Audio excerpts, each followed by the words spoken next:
Hello, I'm Jordan Box, Product Specialist at ADS. Welcome to the newest installment of our FlowView PRISM launch videos. This version, 1.8, has updated processes that improve performance and several new features. I'm excited to get to show you all of them, so let's get started. In every release, our development team has cleaned up and optimized background processes so that the speed you experience is ever improving. FlowView PRISM 1.8 is now faster and more efficient than ever before.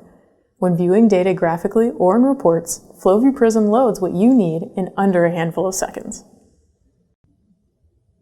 So many new tools were added in versions 1.7 and 1.8, the location details page needed a little more finesse to house everything in an easy-to-use manner.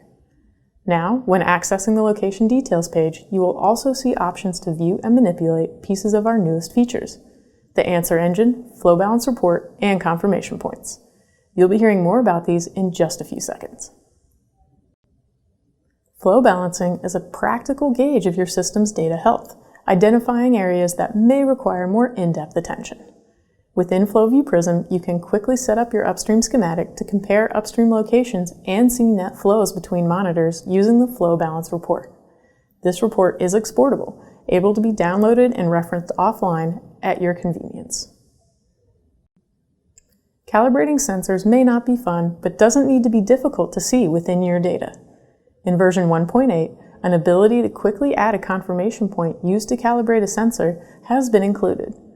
Add velocity, depth, a flow value, or a combination thereof with timestamps, which will appear on your graphs and be included in data exports if you so choose.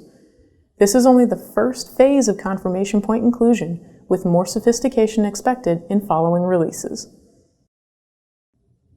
Along with these new features, many more improvements and updates have been added to this new version of FlowView PRISM. To see a full listing, visit adsenv.com. Under the Resources Navigation tab, select the FlowView PRISM Updates page to see all written release notes. If you have not yet familiarized yourself with all of the FlowView PRISM platform, I highly encourage you to watch the FlowView PRISM overview videos available on our YouTube channel. Now, let's take a look together at the new features and functionalities in FlowView PRISM 1.8. Here we find ourselves on the home page of FlowView PRISM. You'll notice I'm using a demonstration customer. In order to view the new portions of FlowView PRISM 1.8, we're going to navigate to the Location Details page. We do this by selecting the Location dashboard. For this demonstration, we'll need to be viewing a Triton Plus monitor. After selecting the first one in this customer, I'm going to click on the highlighted blue name of this monitor. Here we find ourselves in the Location Details page, where you see more in-depth information about this specific equipment. You'll notice the new portion of the screen are the navigation bar on the left. Here we see Answer Engine, Flow Balance Report, and Confirmation Points. The Answer Engine was previously housed in the middle of this page. Now it has a new home. By selecting the Answer Engine page, we bring up what would be a list of calculated entities associated with this site. In order to add some, we would click Add Calculated Entity, which opens the exact screen you saw before in the FlowView PRISM 1.7 update video. To see how to use this page, please refer to that video. Now, let's look at the flow balance report. Here you see a listing of your flow schematic for this site. In order to edit the schematic, we would click this Edit button next to Generate Report.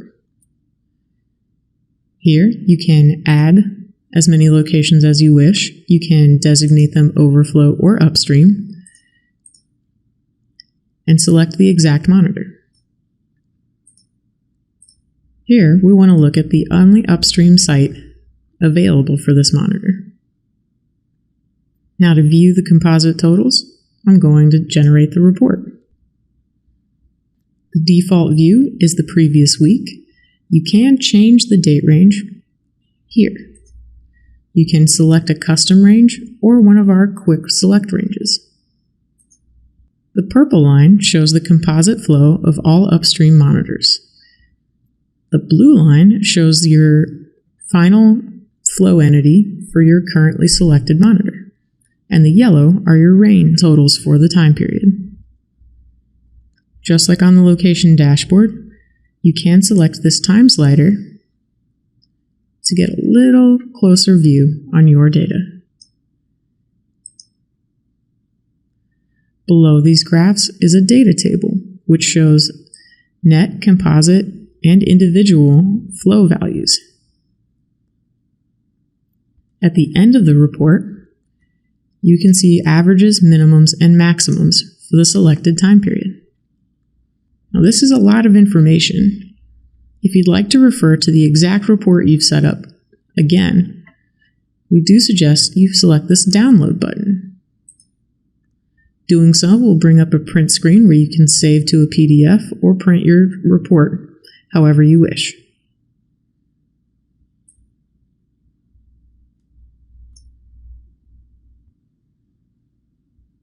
In order to return to the location details page, select the back button next to Flow Balance Report title. Once we've made it back to the location details page, let's look at confirmation points. Here we see a listing of confirmation points. I added this one earlier today. As an example, you can edit the current point, delete it, or add your own. We're going to add our own. Let's pick a timestamp. The default will be the closest timestamp to what you're doing right now. Let's choose today, this morning. Now, in order to be more specific, you can edit this field manually. We're going to pick a depth value and a velocity value. You can enter any combination of these values as you have taken your confirmation point. At least one is required, but you don't have to enter all three. Your commentary can be whatever you desire. Once selecting Save, your confirmation point is successfully added and is viewable right here. If you do not enter a flow value, one will be calculated. That's all the new portions of FlowView PRISM 1.8. I appreciate you joining me today and looking at them. There's many more features coming up, and we look forward to hearing your feedback. Thank you for being here.